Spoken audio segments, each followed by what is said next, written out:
Next day আমরা চললাম পুরুলিয়া থেকে দলমা পাহাড়ের উদ্দেশ্যে।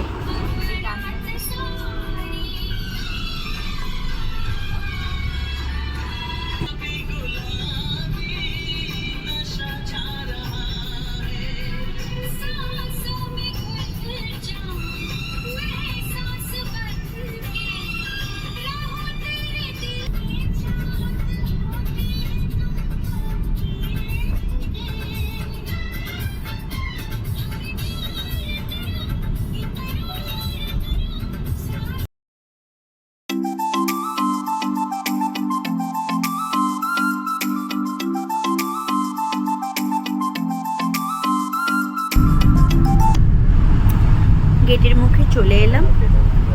এবার আমাদের গাড়ি দাঁড় করিয়ে টিকিট কেটে নেওয়া হলো, দিয়ে আমাদের এবার গাড়ি চলতে লাগলো বনের মধ্যে দিয়ে। যদি কোনো হাতির দেখা মেলে পাহাড়ের উপরে উঠে এই কুয়োর দেখা মিলল। খুব ভয় লাগছিল, এত গভীর। এখানে এক শিব মন্দির আছে। এক আদিবাসীর কাছ থেকে জানতে পারলাম অনেক আগে নাকি এই মন্দিরের পুরোহিত পুজো দিতে আসে তার মেয়েকে নিয়ে। তার মেয়েকে এই গুহার ভেতরে রেখে চলে যায়। পরে নাকি ওই গুহার মুখটা সিল করে দেওয়া হয়, তো মেয়েটা ওই ভেতরে থেকে মারা যায়। সেখানে 290টা সিঁড়ি পেরিয়ে ওই শিব মন্দির দিকে আমরা এগোতে থাকলাম। গুহার ভেতর বলে আমরা এই ভঙ্গিমাগুলো করছিলাম।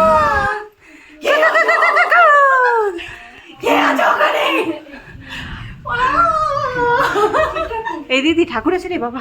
মেরে দোলে এইদিকে জল চাপাতে আছে। দেব হাত দেব। আচ্ছা বাহ দারুণ তো। সে ভোর বমের সময় হ্যাঁ জল লাগে এখানে হাত দেব। আর তোমাদের ভিড় এখানে কি করে আসবে?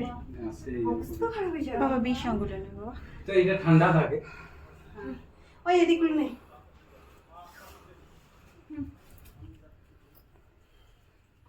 তুমি কি দিছো মা আই প্রণাম করেছিস? আস্তে তো এখন সাপটা আছে।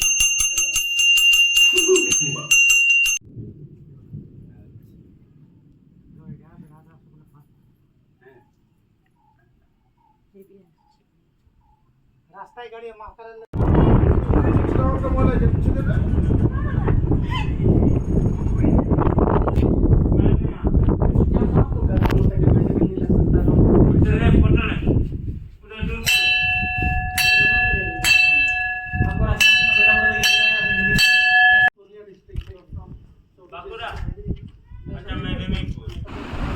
ওয়াচ টাওয়ার থেকে নেমে এবার আমাদের ফেরার পালা, কারণ সন্ধে নামছে। গাড়ি তাহলে আওয়াজ শুনে পালিয়ে যাচ্ছে। ওই জলটা ছিল দেখো, জলটা দেখেছিল, জলগুলো দুটো জঙ্গলে যখন আসবেন একটু খাবার নিয়ে আসবেন, বিস্কিট, ফল। খুব বানর থাকে।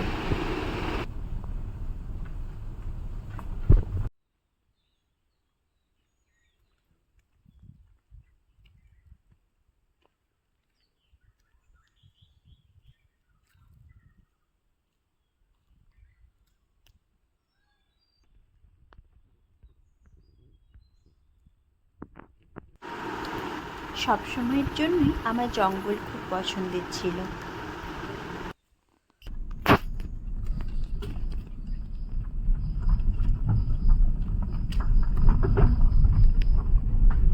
বনের মাঝ দিয়ে যেতে যেতে গাড়ি দাঁড় করিয়ে দেওয়া হলো, আর শুনতে পেলাম কিছু অজানা পাখির কথা বলা।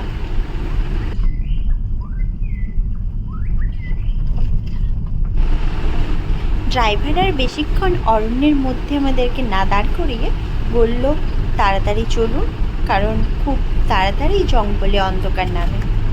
তো আমরা ড্রাইভারের কথা মেনেই গাড়িতে গিয়ে বসলাম, আর সত্যি তাই হলো। কিছু দূর না এগোতে এগোতেই সন্ধ্যা নেমে গেল। তখন কিন্তু খুব ভয় পাচ্ছিলাম।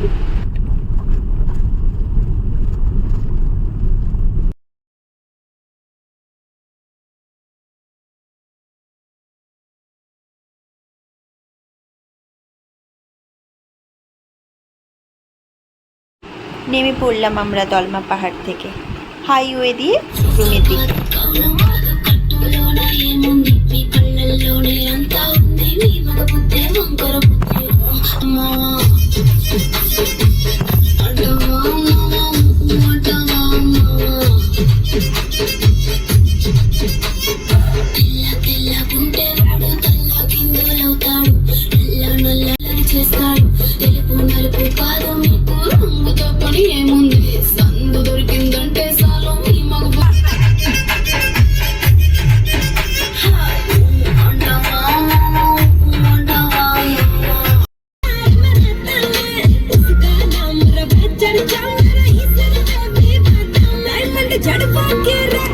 নাচ করতে